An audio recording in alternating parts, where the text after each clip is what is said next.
Selamat datang di podcast Bagi Horor.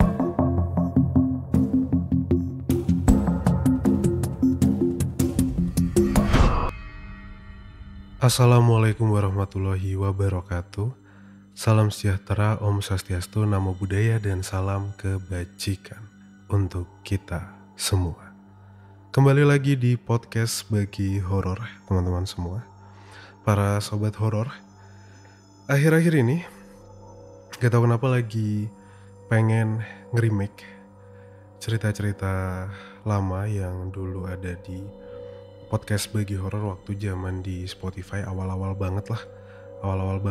Dan mungkin kualitas audionya juga gak kayak gini. Terus mungkin cara berceritaku juga berbeda dari sekarang. Banyak yang minta remake-nya cerita-cerita dari Galman Ferguson dulu. Nah sekarang ini aku pengen, gak tahu kenapa lagi feeling banget kangen cerita-ceritanya Agan Mantap Soul, Story Hunter yang ada di Kaskus ya. Cerita-ceritanya Agan Mantap Soul, kangen banget pengen bacain. Kemarin tuh udah bacain beberapa. Dan kemarin aku baca ada 2 cerita yang kayak dulu belum pernah aku bacakan. Kayaknya ya. Dulu tuh maksudku 2019-2020. Berarti itu udah sekitar 4-5 tahun yang lalu. Terus aku kangen gitu bacain cerita-ceritanya. Terus aku yakin banyak juga pendengar baru yang belum tahu itu siapa Agan Mantap Soul. Itu pendengar udah dari awal banget podcast Bagi Horor berdiri.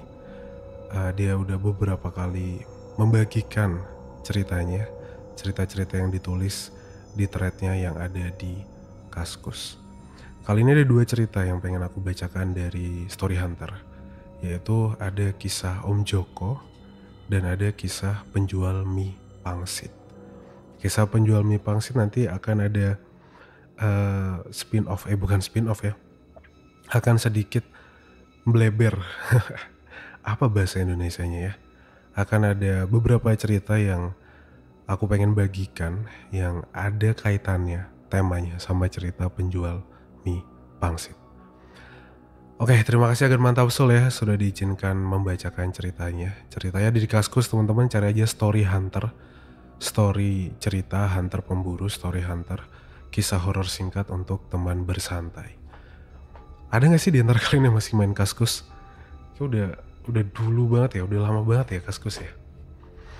Oke, langsung aja kita masuk ke cerita-cerita untuk hari ini.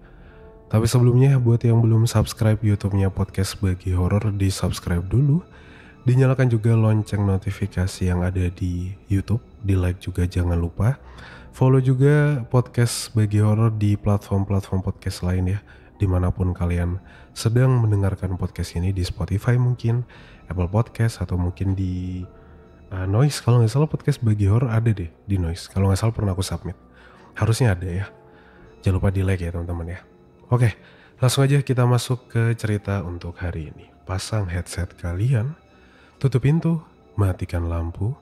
Podcast Bagi Horor siap membagikan ceritanya. Selamat mendengarkan.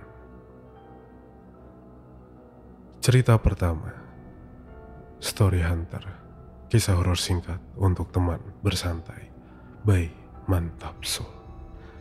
Kisah Om Joko. Kali ini Om Joko kembali menuturkan beberapa kisah yang beliau alami dulu. Kita langsung saja. Danyang.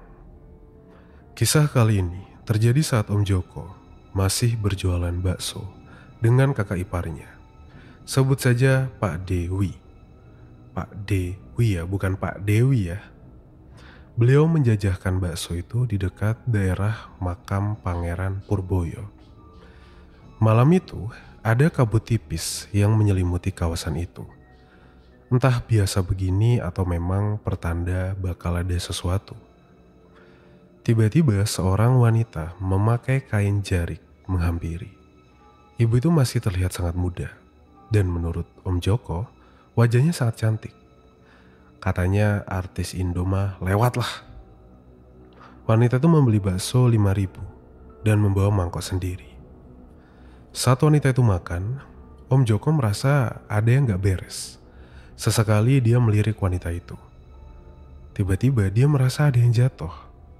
Saat dilihat ke bawah, bakso yang ditelan wanita itu menggelinding ke tanah.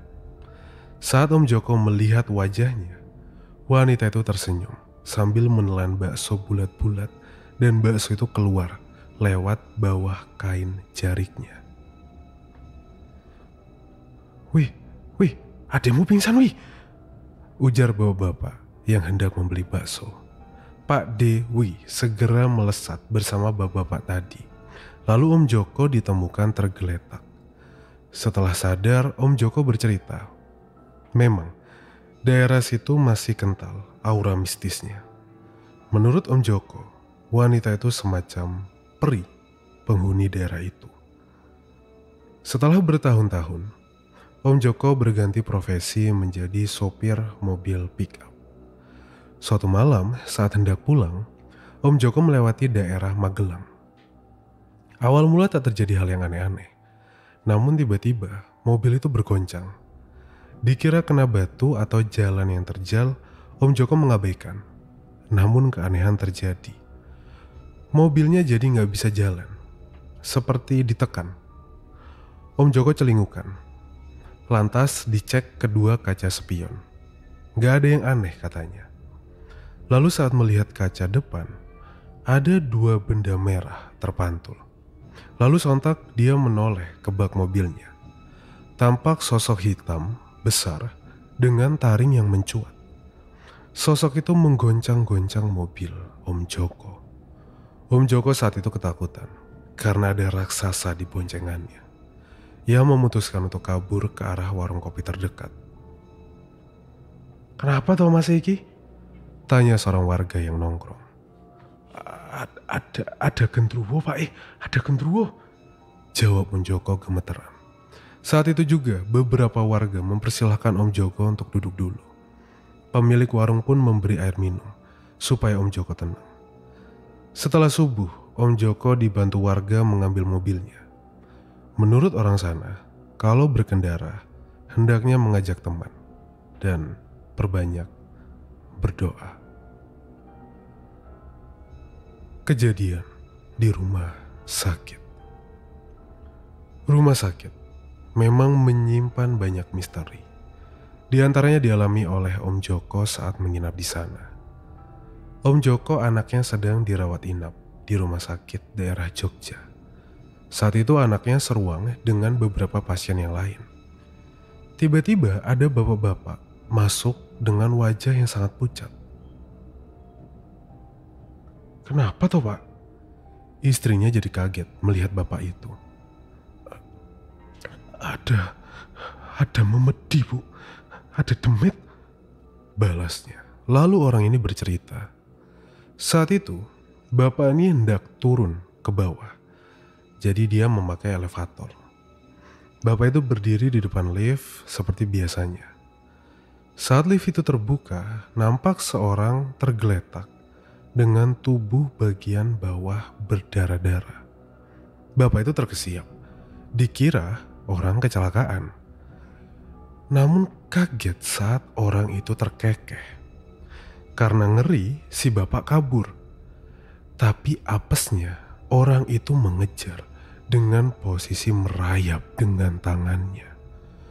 Orang itu merayap dengan cepat sambil terkekeh-kekeh. Namun si bapak ini tetap ngebut dan sampailah di tujuan.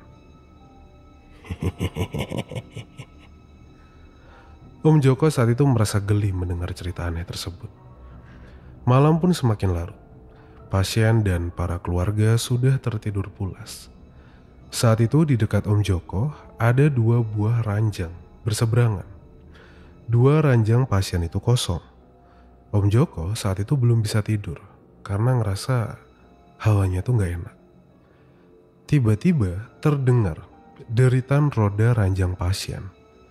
Mata Om Joko langsung menatap ke arah ranjang kosong. Gak berapa lama, kedua ranjang itu berbenturan. Lumayan kenceng katanya. Tapi yang bikin aneh, gak ada satupun pasien yang bangun. Om Joko lantas memaki dalam hati. Rasa takut naik ke ubun-ubun. Di saat begini, pikiran yang rasional lah yang sangat dibutuhkan. Akhirnya, dengan berbekal pikiran rasional, Om Joko sukses melewati malam tanpa gangguan lagi. Besoknya Om Joko bertanya pada petugas security perihal kejadian semalam. Kata security itu, memang ruang anak bekas kamar mayat. Lagi-lagi Om Joko memaki. Kurang asem.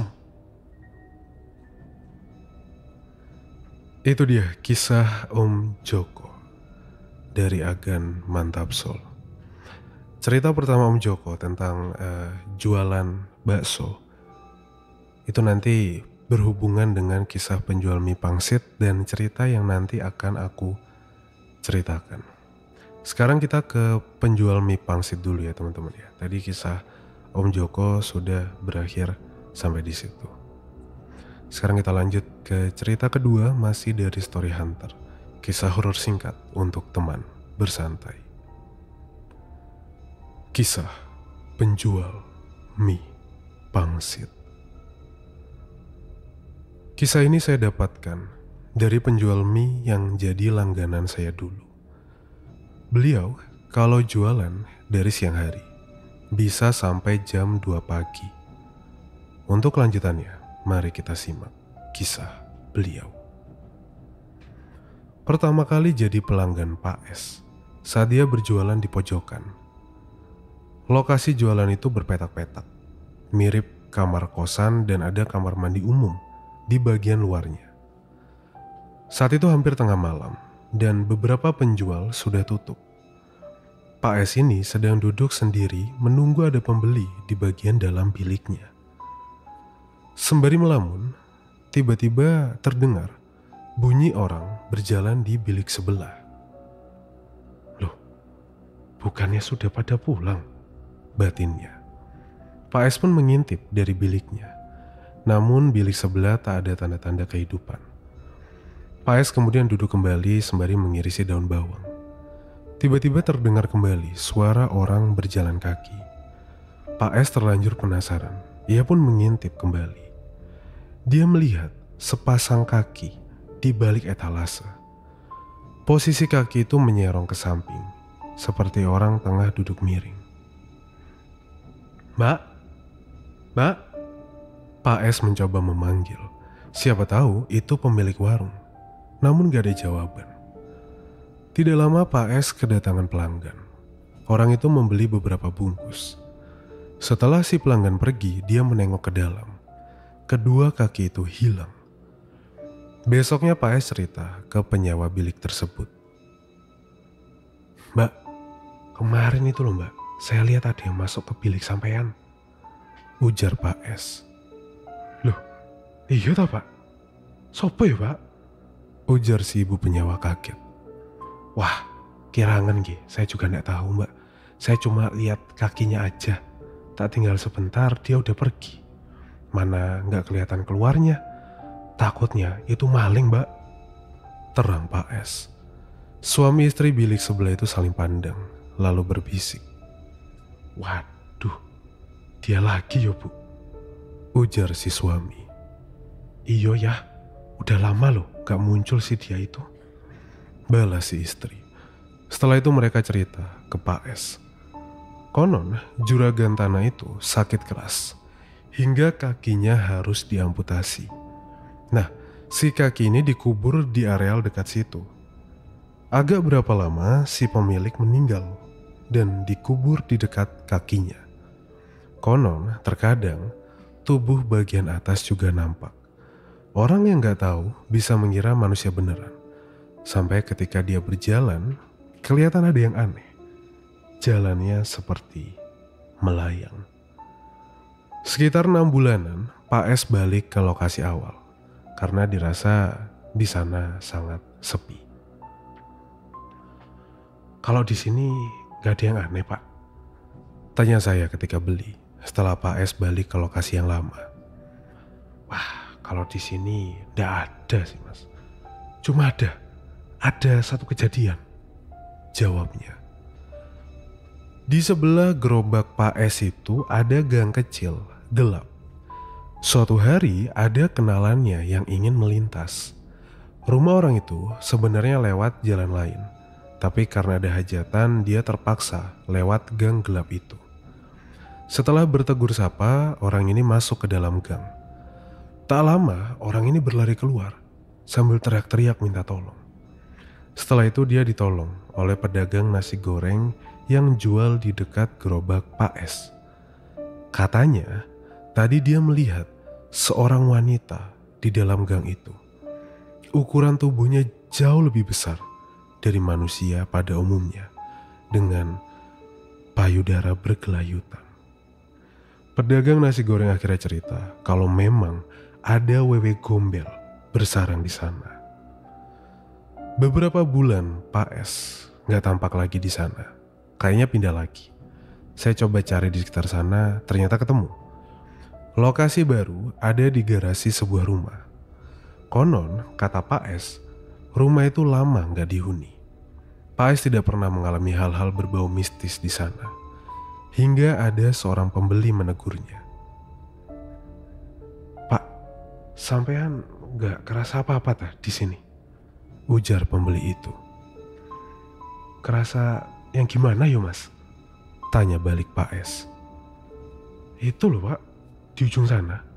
Dari tadi ngeliatin bapak loh. Wujudnya itu hitam, terus kukunya panjang-panjang. Matanya itu loh pak, segede mangkok," terang pembeli itu. Pak S menelan ludah. Dia baru tahu kalau ada sesuatu di lokasi tersebut. Si pembeli itu menawarkan untuk melakukan pengusiran. Entah berhasil atau enggak, tapi Pak S merasa dagangannya mulai sepi.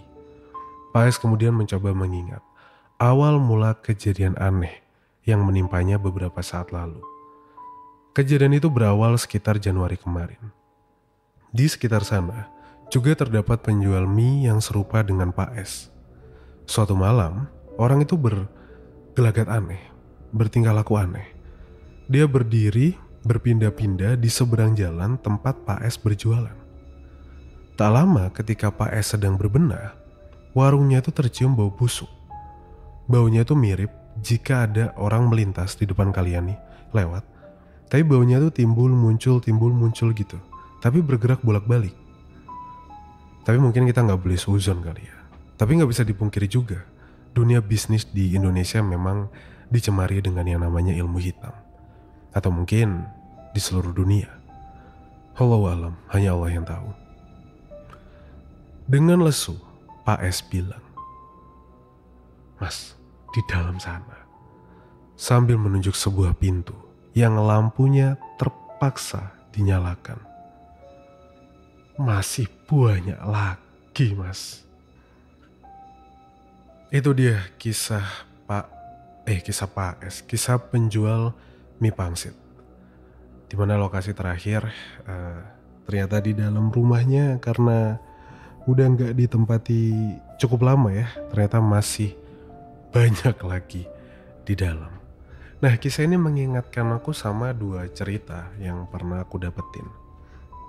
Kisah penjual tahu tek sama kisah penjual nasi goreng. Kayaknya tahu tek aku pernah ceritain deh. Tapi aku lupa kapan dan aku juga lupa detailnya. Pokoknya yang aku inget ya, ada penjual tahu tek yang dia tuh berhenti di satu lokasi. Tapi sebelum kalau dia berangkat, dia suka muter-muter keliling. Nah, waktu itu dia memilih jalur yang dia belum pernah lewati, belum pernah keliling lewat situ. Ya, namanya juga cari pelanggan kan, siapa tahu di sana ada pelanggan. Pas lewat situ dia diberhentiin sama orang. "Mas, tahu tek kan, ding ding ding ding biasa gitu kan." "Oh iya, pesen 2 mas, makan sini piringnya." "Oh siap." Dibikinin tuh 2, lumayan, penglaris kan. Dibikinin, dikasihin, dia masuk ke dalam rumah. Ada rumahnya jelas lah, dia masuk ke rumah, kelihatan juga dia masuk ke dalam rumahnya. Terus sama si penjual tahu teknya, daripada ditungguin, mending dia muter komplek itu sebentar, terus balik, ambil piringnya, baru dia berangkat. Jalanlah dia. Gak sampai berapa meter lah, mungkin 20-30 meter dia berhenti. Ada yang manggil naik motor. Tautek. Wah, Pak sampean keliling, ternyata kenal. Kalau nggak salah ternyata kenal deh. Itu langganannya gitu. Enggak mas, keliling nyoba lewat meriki, nyoba lewat sini. Ya mas, bungkus 1. Panglaris aku ini pak gitu. Ditanyain sama mas yang beli itu kan. Sudah ada yang beli tadi pak. Sudah ada yang beli tadi mas. Oh lumayan ya.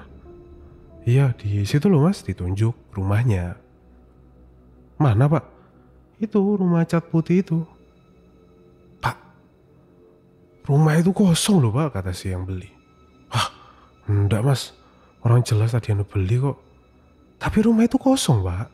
Saya ini orang sini, rumah itu udah kosong lama lah. Jadi nggak mungkin ada yang beli di situ. Hah, enggak mas, wong piring saya di situ kok. Oh ya wes kalau gitu, orang ini nggak mau debat yang beli. Dia habis beli, dia pulang. Pak Tautek ini keliling. Pas balik sampai situ, shock, dia kaget. Rumah yang tadi dia lihat bersih, dia lihat terang lampunya ini gelap. Terus ilalang di depannya tinggi-tinggi. Gelap, ilalang depan tinggi-tinggi dan udah jelas lah itu rumah gak ditempati selama berpuluh-puluh tahun.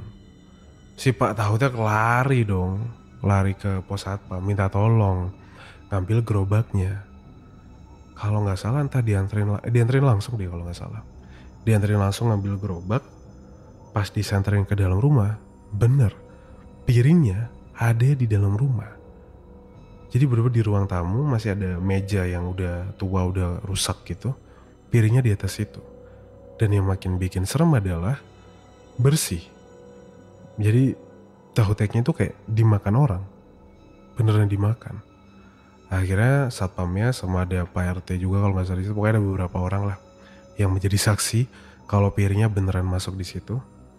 Lompat, untungnya jadi emang karena rumah lama ya, rumah udah lama nggak ditempati, pintunya pun udah nggak bisa dikunci, udah rapuh lah. Jadi diambil piringnya. Dia bersyukur piringnya balik walaupun nggak dibayar. Aku nggak tahu ya lanjutan ceritanya kayak gimana ya, tapi menurut cerita-cerita yang pernah aku dapat, kalau biasanya dia dapat pelanggan seperti itu, biasanya jualannya jadi rame. Ada juga cerita warkop tuh, katanya ada datang entah bapak-bapak atau ibu-ibu gitu. Ini aku kenal warkopnya nih, masih saudara kalau nggak salah. Emang dia jualan di pinggir jalan lah. Terus ada entah ibu-ibu entah bapak-bapak datang minta kopi. Dikasih dong, kasih. Habis dikasih, dia melengos bentar. Pas dia noleh, kopinya tuh habis kalau nggak salah. Apa tinggal setengah gitu. Tapi orangnya udah hilang. Orangnya udah nggak ada. Waduh, nggak bayar nih. Dicariin kanan kiri. Itu bentar doang loh posisinya. Dan masa ya sih kopi panas ditekuk kluk sampai habis kan ya. Kalau manusia sih nggak mungkin sanggup ya. Dicariin nggak ada orangnya. Percaya nggak percaya tapi habis itu dagangannya jadi rame aja. Nggak tahu tuh alasannya kenapa. Tapi katanya sih emang kalau kita dibeli sama makhluk-makhluk begitu dagangannya jadi rame. Tapi musrik ya jatuhnya ya, nggak boleh percaya sama hal seperti itu. Nah beda cerita sama si tukang nasi goreng. Tukang nasi goreng nih lewat sama sih mirip-mirip sih, lewat jalan yang emang baru dia di situ, baru jualan lah di area itu.